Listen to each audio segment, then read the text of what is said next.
जी। निराकार साकार जिनकी पग नख ज्योति से आलोकित संसार, परम पुरुष पुरंदर आनंद घन सुख रूप, सरिवारम में पूजिए पावन चरण, सरिवारम में पूजिए श्री सत्य गुरु चरण।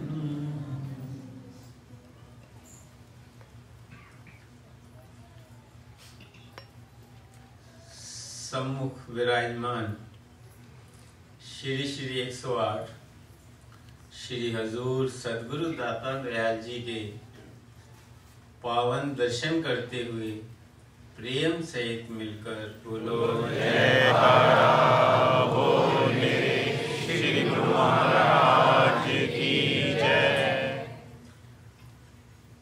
ये हम सब गुरुमुखों का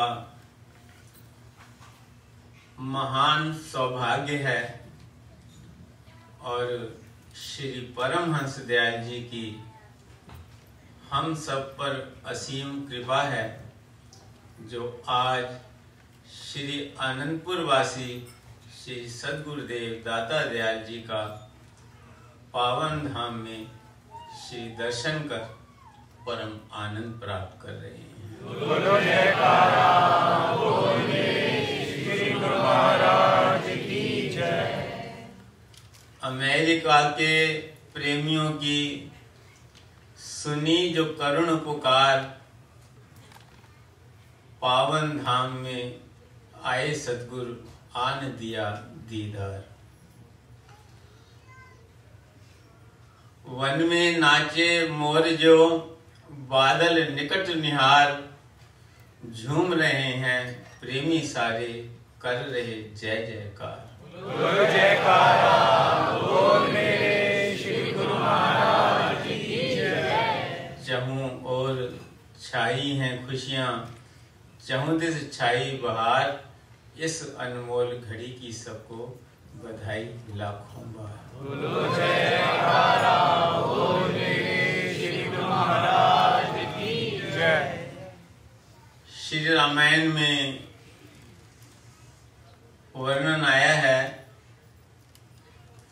भगवान शिव अपना अनुभव वर्णन कर रहे हैं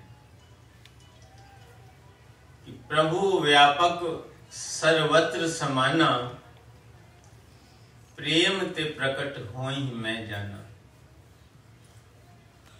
ये वचन उन्होंने अपने अनुभव के वचन किए हैं, कोई वेद शास्त्र ग्रंथों का इसमें वर्णन नहीं किया। ये उन्होंने अपना अनुभव दर्शाया है कि जब जब भी उन्होंने जहां जहां भी जिस रूप में जिस भाव से भगवान के चरणों में प्रेम प्रकट किया, तब तब प्रभु के वैसे दर्शन पाए। तो अपना अनुभव दर्शा रहे हैं कि भगवान सब जगह पर सर्वत्र रूप पर समान रूप में विराजमान है। जैसे बादल आकाश में सभी जगह पर भ्रमण करते रहते हैं, लेकिन जहां पर अनुकूल सिस्टम बनता है वहां पर बरसात होती है। ऐसे ही वर्णन कर रहे हैं कि भगवान तो सब जगह विराजमान है, लेकिन जहां प्रेम अपनी पूर्णता पर प्रकट होता है तो वहां भगवान साक्षात रूप में दर्शन देते हैं। बोलो जयकारा बोल श्री महाराज की जय। जैसे अभी श्री सद्गुरुदेव दाता दयाल जी कुछ दिन पूर्व श्री प्रयाग धाम में विराजमान थे। वहां का कार्यक्रम पूरा हो चुका था और श्री अनंतपुर धाम में की ओर जाने का प्रोग्राम बना रहे थे, तभी अमेरिका के प्रेमियों की पुकार, प्रेम पुकार श्री चरणों तक पहुंची। तो श्री सद्गुरुदेव महाराज जी ने फरमाया कि जाना तो है श्री अनंतपुर धाम, लेकिन पावन धाम होकर के चलते हैं। बोलो जयकारा बोल मेरे श्री गुरु महाराज की जय। तो जब प्रेम अपनी परिपूर्णता तक पहुंचता है तब परमात्मा के दर्शन होते हैं। जब भक्त की भक्ति अपनी पराकाष्ठा तक पहुंचती है तब वो भगवान को उपलब्ध होता है। जैसे अभी श्री सद्गुरुदेव दाता दयाल जी ने अपने वचनों में फरमाया कि जिन खोजा तिन पाइया गहरे पानी पैठ, हाँ बौरी डूबन डरी रही किनारे बैठ। कि अगर किसी को अमूल्य मोती की प्राप्ति करनी है तो उसे जो है गहरे पानी में उतरना पड़ता है। अगर कोई किनारे बैठे हुए प्राप्त कहे कि मुझे अमूल्य मोती मिल जाए तो उथले पानी पर बैठे हुए कुछ प्राप्त नहीं, अर्थात बिना परिश्रम के इंसान को कुछ प्राप्त नहीं होता। तो अगर कुछ पाना है तो उसके लिए मेहनत भी भरपूर करनी पड़ती है। सुख दुख अपने तन पर सहने पड़ते हैं। उसकी परवाह किए बिना जब मनुष्य आगे बढ़ता है तब उसे प्राप्ति होती है। श्री सद्गुरुदेव महाराज जी ने अपने वचनों में हमें यही दर्शाया कि इस भक्ति के पथ पर भी जब तक इंसान गहराई से अर्थात सच्चे हृदय से नहीं उतरेगा तब तक उसे असली चीज की प्राप्ति नहीं होगी। जैसे गुरुमुखों के प्रेम की पुकार को सुनकर उन्हें साक्षात दर्शन हुए, ऐसे हर गुरुमुख के दिल में ये भावना होती है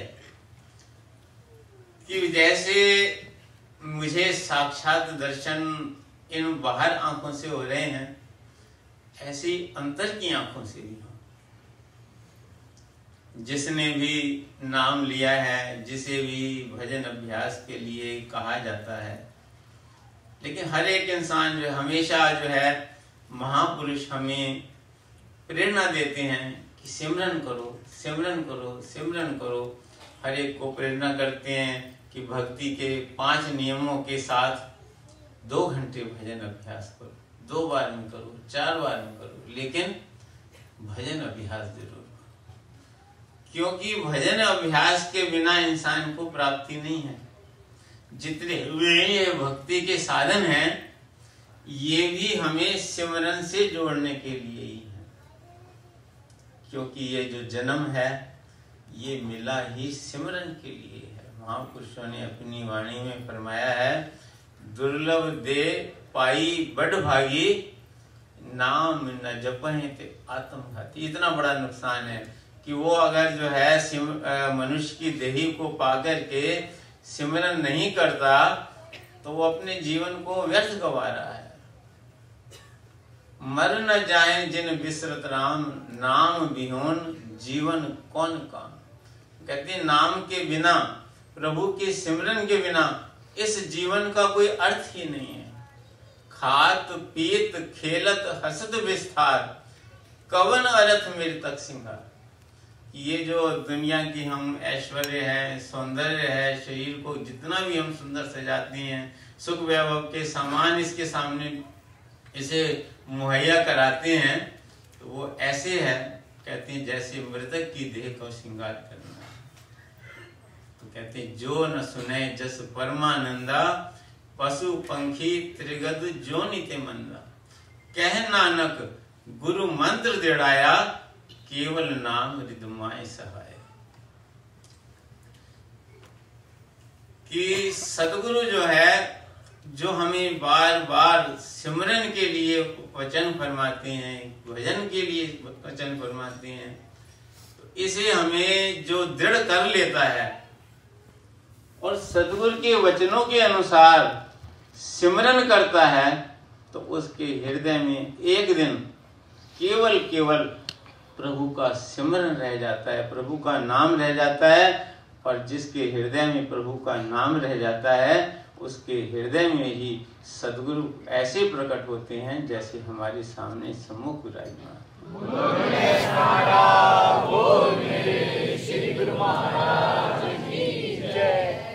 एक जिज्ञासु एक उच्च कोटि के संत के पास गया। उसने कहा कि मैं अंतर में प्रकाशित होना चाहता हूं, मैंने बड़ी मेहनत की है। जैसे अभी श्री वचनों में वर्णन हुआ कि वक्त के महापुरुषों की रहनुमाई के बिना मनुष्य इस भक्ति के पथ पर सफल नहीं हो पाता।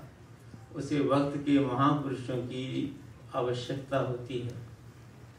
जब जीव वक्त के महापुरुषों की चरण शरण में आता है और उनके मार्गदर्शन में चलता है, तभी वो इस पथ पर जो है सफलता प्राप्त कर पाता है।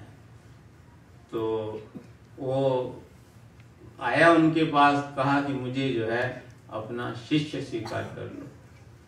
तो उन्होंने कहा कि भाई शिष्य तो मैं तब स्वीकार करूं कि तेरे अंदर श्रद्धा है। अगर श्रद्धा नहीं है तो शिष्य हो ही नहीं सकता। उसने कहा नहीं, मेरे अंदर श्रद्धा है, तभी मैं आपके पास आया हूं। तो उन्होंने कहा कि भाई मैं तो जो है परीक्षा लूंगा, बिना परीक्षा के जो है शिष्य स्वीकार नहीं करूंगा। ये तो आज इस युग की बात है। जैसे अभी श्री सद्गुरुदेव महाराज जी ने फरमाया कि श्री परम हंस दयाल जी की इतनी महिमा है कि वो मूर्त के रूप में विराजमान होकर भी हमारा कल्याण कर रहे हैं। बोलो जयकारा,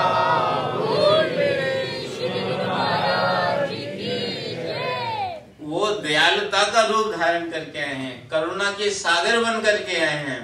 सतगुरु ही इस सृष्टि के अंदर एकमात्र करुणा के सागर हैं, दयालुता के सागर हैं, जो जीव के गुण अवगुण देखे बिना ही उसे स्वीकार कर लेते हैं। और हमें बिना किसी परीक्षा के, बिना किसी गुण अवगुण देखे महापुरुष हमें स्वीकार करते हैं, तो अपने चरणों में बुलाते हैं, अपने चरणों में बिठाते हैं, अपने चरणों में स्थान दिया है, अपने आशीर्वाद बख्शिश करते हैं। आप देखो दया मेहर का जब अपना करकम उठाते हैं तो ये थोड़ी देखते हैं कि किसकी कितनी श्रद्धा है, वो तो अपनी ओर से कृपा बरसा रहे हैं। ये अलग बात है कि हम अपनी श्रद्धा के अनुसार ही प्राप्त कर पाते हैं, क्योंकि जितना हमारा बर्तन होगा उतनी ही हमारी प्राप्ति होगी। तो सदगुरु जो है इस युग के अंदर तो दयालुता का अवतार धारण करके आए हैं, बख्शिश कर रहे हैं, क्योंकि वो जानते हैं कि इस जीव की इतनी बुद्धि और इतना जो है इतना इसके पास समय नहीं है कि ये जो है परीक्षा में समय दे, फिर इस भक्ति के पथ पर आगे बढ़े, फिर अपनी आत्मा का कल्याण कर सके। वो तो इसीलिए लिखा है कि कलि युग सम युग आने नहीं, संत धरे अवतार, जीव शरण गए गुरु की और भव नीति उतरे पार। जब जीव सदगुरु की शरण में आ जाता है और सदगुरु के बतलाए हुए रास्ते पर चलता है तो इस अगम भव से पार हो जाता है।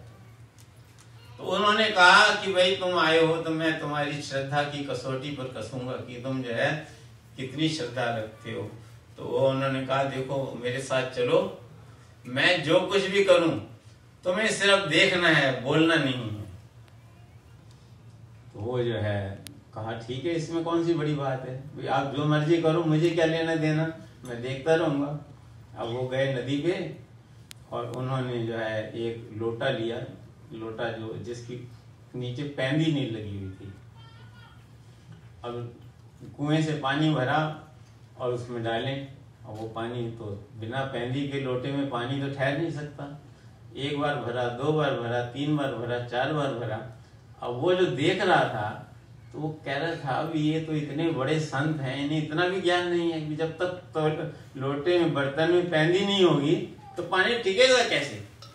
आगे उससे रहा न गया, कहते महाराज आपकी मेहनत व्यर्थ जा रही है, जब तक उसमें पैंदी नहीं लगी होगी तब तक पानी नहीं टिकेगा। उन्होंने कहा बस मैं तुझे यही समझाना चाहता था, तू तो फेल हो गया, तेरे को कहा था तू तो देखते रहना, मेहनत तो मेरी है, तुझे बोलना नहीं है, देखना नहीं है।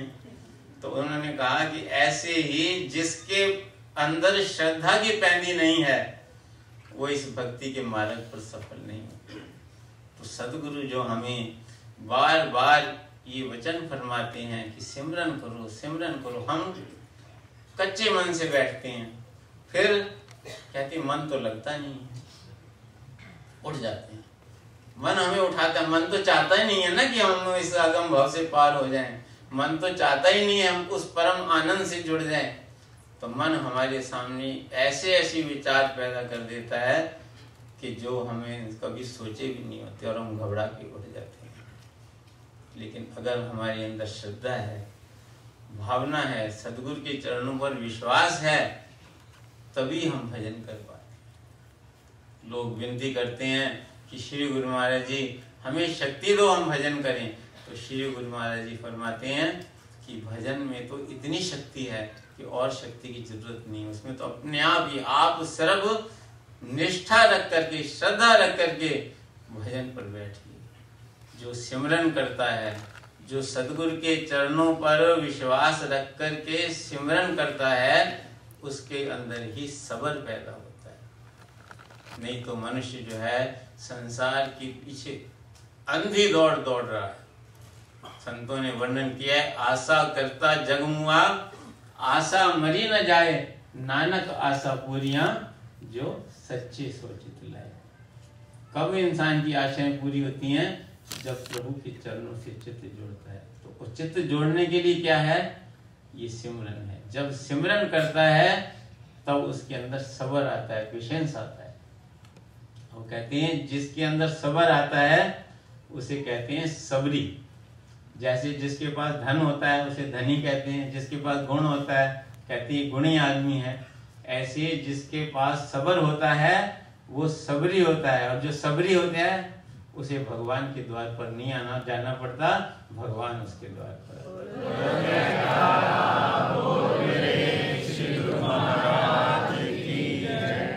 इसलिए हमें सदगुरु के वचनों पर श्रद्धा और विश्वास रखते हुए, जैसे अभी वचन हुए कि वहाँ हमारे श्री श्री 108 श्री परमहंस दाता दयाल जी, श्री पंचम पातशाही जी महाराज ने जो भक्ति के 5 नियम बनाए हैं, उन नियमों की श्रद्धा से पालना करनी है, बिना किसी संशय के पालना करनी है।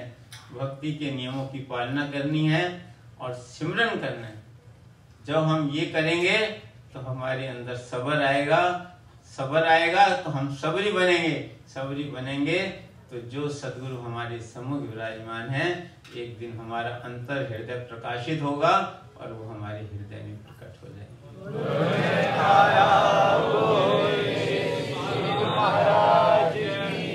उनकी कृपा है, दयालुता है, रहमत है, जो इतनी दूर से अपने तन पर अनेकों कष्ट सहकर भी हम गुरुमुखों की पुकार को सुनकर हमें दर्शन देने आए हैं, अपने आशीर्वाद से निहाल कर रहे हैं, अपने अमृत में वचनों से निहाल कर रहे हैं।